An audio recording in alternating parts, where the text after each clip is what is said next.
Hey, it's Emily and welcome to my May TBR video. The TBR jar is back again for another TBR video and I can't wait to see what it's going to give us this month. I only have one book that I actually want to read this month and it's a buddy read, so hopefully I can fit that onto this prompt, but other than that I have no real desires for picking up specific books. We'll just see what the jar gives us and we'll go from there. I'm hoping to fit a couple shorter reads onto these prompts and then just mood read the rest of the month. That would be the ideal, but we'll see where it goes. But yes, as always, we're going to pull 6 prompts and go from there. So I think without further ado, I feel like I haven't got much else to say. Let's pull prompt number 1. Let's give it a rummage and let's go for this green one. As always, the colours literally mean nothing apart from greys are genres. Okay, this is a fun one. It says matches my outfit, so this matches my current outfit. Red and white and floral. So I don't know. I guess a very red cover. I'm seeing a book here that looks quite similar to my cover. My outfit. Should I even bother looking for another book? I feel like this is going to be the one that's most like my current outfit.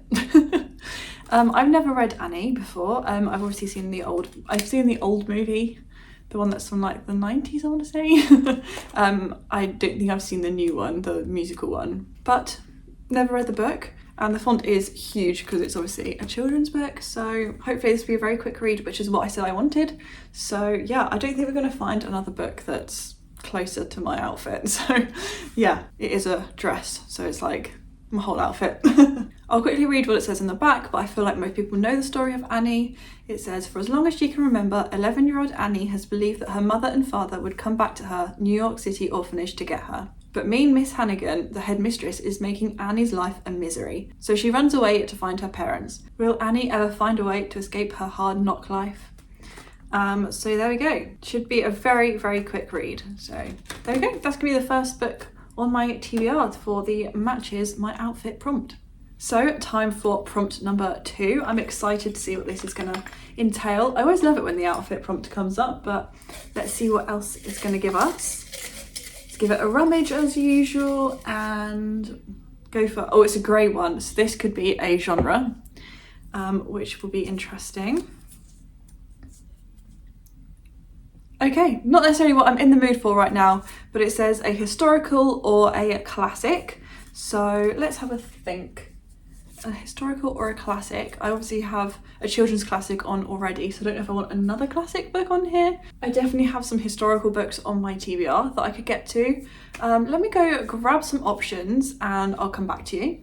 So I do have 3 options here. I'll quickly run through them. The first one is a kind of classic, well it is, and that is The Adventures of Sherlock Holmes by Arthur Conan Doyle. I've read 2 Sherlock Holmes books before, A Study in Scarlet and The Hound of the Baskervilles, so I kind of want to read another one. I really enjoyed The Hound of the Baskervilles when I read that very recently, but I don't know how I'm feeling regarding a classic at the minute. We then have a very quick easy one, and that is Catherine of Aragon by Alison Prince, and this is a My Story book. I'm trying to get through them in chronological order and they're all kind of like diary entries. They all tend to be from like young girls. The ones that I have like the kind of women collection. So yeah, this is a kind of middle grade historical option. And then we have a chunkier historical, which I'm a bit intimidated by, and that is The Angry Tide by Winston Graham, which is the 7th book in the Poldark series. This is definitely a longer one and more of a challenging read, so I don't know if I'm feeling it just yet. But it's been about a year since I read the 6th book in this series, so I definitely need to finish it. I'm halfway, there's 12 in this saga, but I'm not too sure if I have the mental capacity in May for a big chunky book like that. So I think I am going to go for Catherine of Aragon. I'm having a very middle grade heavy month so far for the first 2 books, but I think this will be a very quick, easy read and a nice quick one to tick off my TBR. I'm trying to read these all in chronological order. So this follows a girl called Eva, and she comes across from Spain and lives with Catherine of Aragon, who is set to marry Prince Arthur, who is the eldest son of King Henry VII. However, Catherine then falls in love with Prince Harry. So we all know who Prince Harry is. So it's a very, very short one.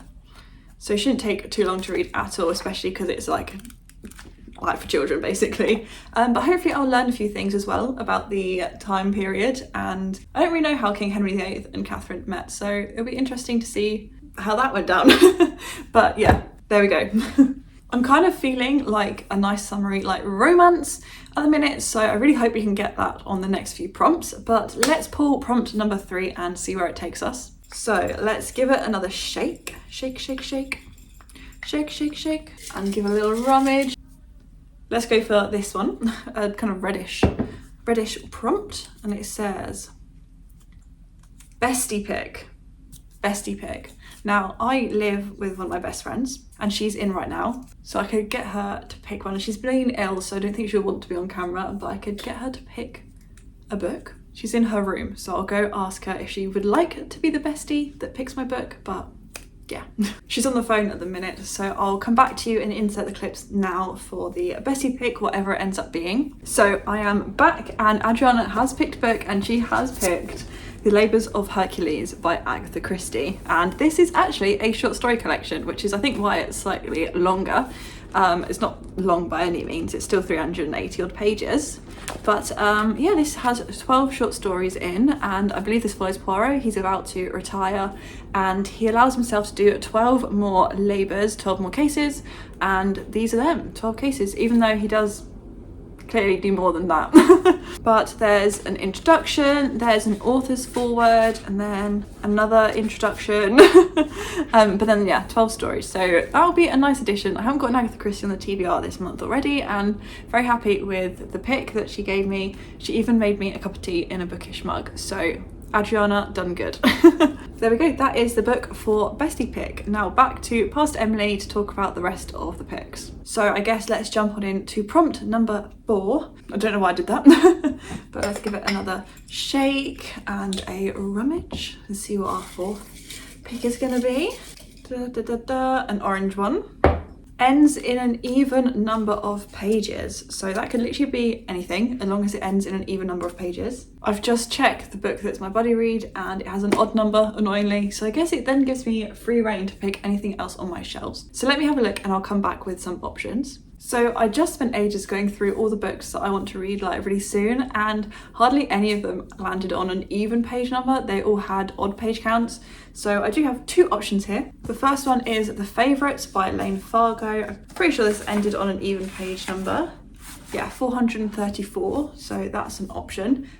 And the other option is The Night in Question by Kathleen Glasgow and Liz Lawson, which is the second in a duology, like a young adult mystery series, and I think I want to finish some series this month, and so I'm going to pick The Night in Question because I'm also so intimidated by this. Like, I want to read this at the perfect time because I have a feeling it's going to be 5 stars. So this is the second, it's either a series or a duology. I don't know if there are going to be any others. It follows these 2 teenagers who kind of call themselves the Agathas, and these 2 teenagers solved a mystery in their town recently, and so they're back again and solving another mystery, I think. So yeah, I really did enjoy the Agathas. I was pleasantly surprised, so I'm excited to continue the series and be up to date with it with The Night in Question. This is a recent purchase as well, so it'll be good to clear it off the TBR pretty quickly. I don't really know what the mystery is in this one, but I'm excited to get to it. And yeah, it says the teen detectives are back in the hottest mystery of the summer. So another YA to the list. Still not getting an adult romance on the list, but we've still got 2 more prompts to pull. So let's jump on in to prompt number 5. So let's give it a rummage. And let's see, let's go for, ooh, one flew out, but we're going to go with this yellow one. I feel like we've had different colours today for once. Okay, random letter title. So I generate a random letter and then got to find a title with that letter at the start of a word. So I'll grab my laptop and let's generate a random letter. We're low on battery on the laptop, so I'll do this very quickly. Let's go, let's see what letter. There's sound effects.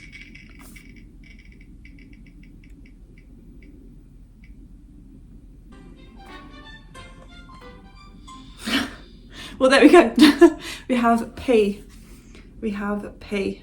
Okay, I'm gonna have to do some thinking. I'll come back with you with either some options or a book. So I did find a couple of options, however none of them were romances or books I really fancy right now, apart from one, which is the reappearance of Rachel Price. So there is a word in the title that starts with a P. I started reading this when it came out and I got to maybe page 80 and I decided to put it down because I just wasn't feeling it at the time. However, I feel like I am ready now to try it again. It might be a year later, but I'm excited to pick it up now, especially with Holly Jackson's adult debut coming out in a couple months, I think. Is it in July? But yeah, definitely want to be up to date with her releases, and I'm really sad that I didn't love this like straight away.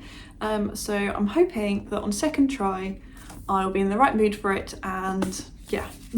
So this follows Rachel Price's daughter, who I can't remember the name of. Belle. Belle's mum disappeared 16 years ago, and there's a kind of true crime documentary going on about the disappearance, and as they're getting going with that, Rachel Price reappears, funnily enough, and I think it just goes from there. But yeah, it's quite a long one, I think, or it's over 400 pages and the font's not massive, but I don't know, it might be really good. So yes, that will be prompt number 5, book number 5 on my TBR. So much for romance.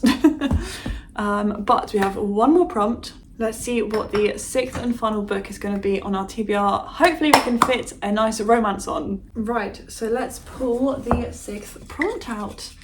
Please let us have a romance. Let's go for this one. A nice purple one. Purple romance, please, please. It's a thin one. Okay. It says gold on the cover. I don't think any of my romances have gold on the cover. But that's fine, that's fine. We can find another book that has gold on the cover. Let me find some options. So I do have some options. The first one we've already discussed, and that is the favourites, but like I said earlier, I want to be in the perfect mood. And I feel like this has to be a mood read as opposed to like a prompt pick, if that makes sense. So yeah, not that one, but I do have 2 other options. First being When the World Was Ours by Liz Kessler, and obviously her name is in gold at the front. And then the other option is Murder on Lake Garda by Tom Hindle, and that's obviously got gold around the edges and definitely, yeah, as a border. Out of these 2, they're very different. A historical fiction set in the Holocaust, and then a murder mystery in Italy. So very, very different vibes, but I think we have got a couple of mysteries on the TBR already. So I think I am going to pick When the World Was Ours. I'm hoping it'll also be a quick read. It is signed from when I met Liz Kessler at the ABAs in 2023, I want to say. It says, Elsa, Leo and Max have always been best friends, a special team of 3. Then the Nazis come. As a growing darkness descends around them, Leo and Elsa run for their lives, taking 2 very different paths across Europe, and Max, one of their closest friends, now becomes the enemy as he is drawn into the Hitler Youth. Will the friends ever find a way back to each other? Will they want to? So I think this is actually inspired by Liz Kessler's family, one of her grandparents, I think, so I'm intrigued to read it. And yeah, it is a YA. I think it'll still be a really emotional and also educational read if it is inspired by her family story. So there we go, that is the 6th book on my TBR. Adriana has said that she will pick a book for me, but she's just on a call at the minute, so I'll wait till she's done. But for now, these are the 5 books that I will be reading in May, plus whatever she picks. So we definitely have a mix, no romance, which is actually what I wanted. But the extra that I will be reading as a buddy read is Good Girl Complex by Elle Kennedy, which is a romance. So that should still be at least a nice summery light read. So I'll pop that on top as well. So we had Annie for Matches My Outfit, Catherine of Aragon for Historical or Classic, The Night in Question for Ends in an Even Number, the reappearance of Rachel Price for A Random Letter, which we got P for, and then finally for Gold on the Cover, When the World Was Ours, and then Good Girl Complex as a bonus, and then a mysterious book, whatever Adriana picks for me. So that's exciting. So yes, on that note, I will leave you there. Thank you so much for watching. Please give it a like if you enjoyed it, and subscribe if you're new around here, because I really appreciate each and every one of you. And yeah, I look forward to seeing you soon with a brand new video. Bye.